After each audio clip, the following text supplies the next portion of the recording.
આજના તાજા અને મુખ્ય સમાચાર. રાજકોટ મનપાના અધિકારી અને પરિણીતાની વોર્ડ ઓફિસમાં જ પ્રેમલીલા. કબાટમાંથી દારૂના 4 ક્વાર્ટર મળ્યા. સ્ટે કમિટીને ચેરમેન કહ્યું, કર્મચારી પાસે ખુલાસો માંગશે. રાજકોટ મનપાની સામાકાંઠા વિસ્તારમાં આવેલી એક વોર્ડ ઓફિસમાં અચાનક વિવાદ ખેરાય છે. વોર્ડ ઓફિસના ઇન્ચાર્જ અધિકારી, પરિણીતા મહિલા સફાઈ કામદાર વચ્ચે ઓફિસમાં જ ચાલતી પ્રેમલીલાની તસવીરો સામે આવી છે. આ ઉપરાંત કબાટમાંથી દારૂના ક્વાર્ટર મળી આવતા વિડીયો વાયરલ થયો છે.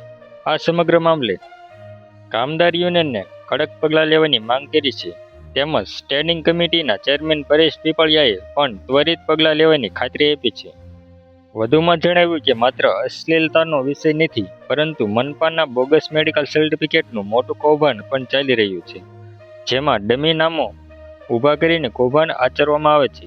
આ ઉપરાંત કોન્ટ્રાક્ટ પ્રથા હેઠળ કામ કરતા સફાઈ કામદારોને નિયમ મુજબ પીએફ, ઈએફસી, બોનસ કે પગાર સ્લીપ પણ આપવામાં આવતી નથી. બોગસ સર્ટિફિકેટ અને ગેરરીતિઓમાં સંકળાયેલા તમામ જવાબદારો સામે તાત્કાલિક પોલીસ કેસ કરી કડક સજા કરવામાં આવે તે જરૂરી છે.